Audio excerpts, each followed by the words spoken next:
Esta imagen que nosotros vemos aquí, claro que es evidentemente representativa de la perspectiva de los grupos conscientes, revolucionarios, que rescatando la figura de José Guadalupe Posada, ya para después de que la revolución ha terminado, que han iniciado los grupos primero penerristas, luego perremistas y posteriormente priistas, pues comienzan toda la glorificación de estos personajes que se ven como los antecedentes conscientes de la revolución, pero no nos los matizan y no nos muestran que en algunos casos no son lo que nos dicen, o de plano, a lo mejor sí tuvieron cierta vertiente crítica, pero después se terminan volteando contra otros líderes revolucionarios a los que consideran traidores a la misma.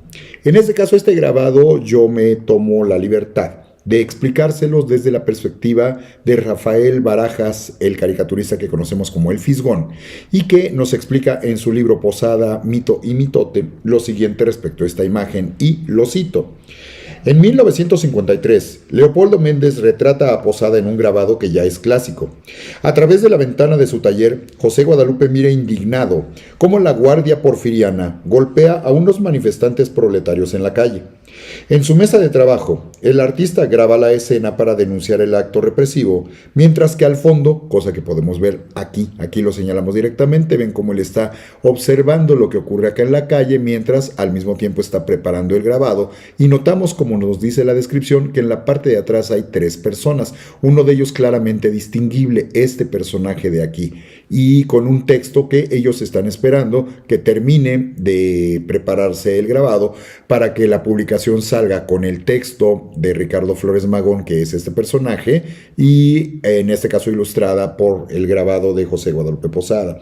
Esa es la idea general. Un calendario se refiere a eso que tenemos aquí arribita de la cabeza de Posada, que nos remite al año de 1902. Un calendario nos dice que la escena tiene lugar en 1902, mucho antes del estallido revolucionario. El cuadro es realista y los retratos impecables, por lo que parece una reconstrucción histórica fiel, pero no es así.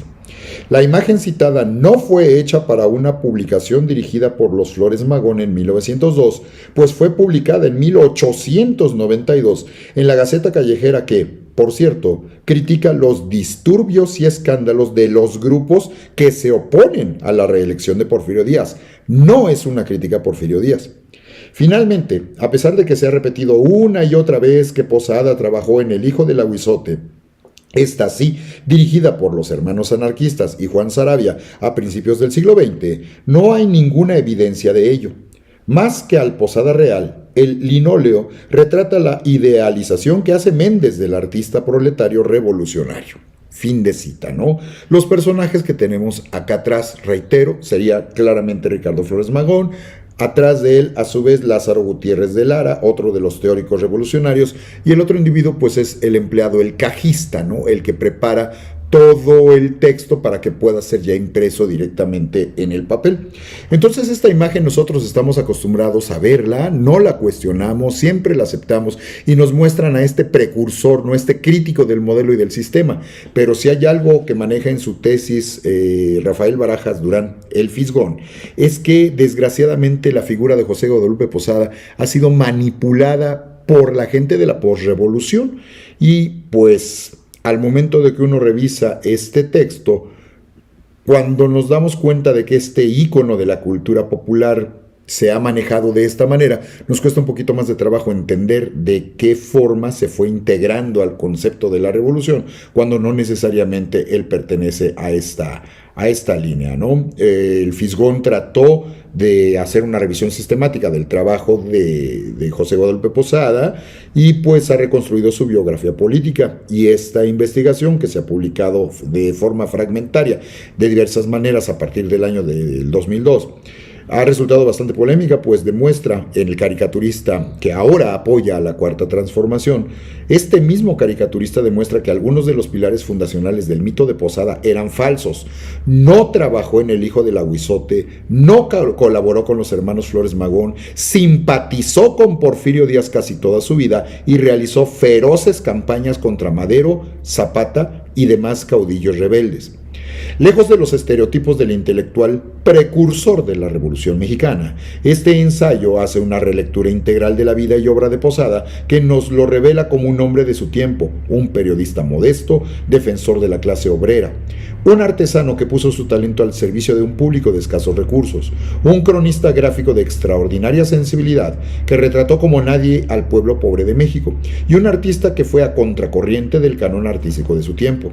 La conclusión es inevitable: si Posada no fue un precursor de la Revolución Mexicana, en muchos sentidos sí fue un revolucionario, pero como artista, ¿no?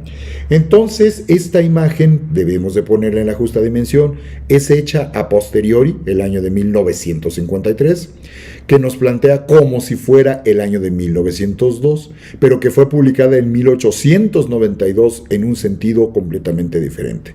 Es por eso que es tan importante que nosotros entendamos de manera definitiva que la famosa frase de una imagen dice más que 1000 palabras es para las personas que no saben leer. Como lo dijo en algún momento el gato oculto, ¿no? Una imagen dice más que 1000 palabras para el que no sabe leer, pero no necesariamente significa que la estés entendiendo en el sentido verdadero y original. Por eso es tan importante, no despreciamos que se hagan interpretaciones, pero tenemos que saber diferenciar las interpretaciones de lo que fueron los hechos históricos. Esa es la búsqueda del proceso de estudio de la historia como tal.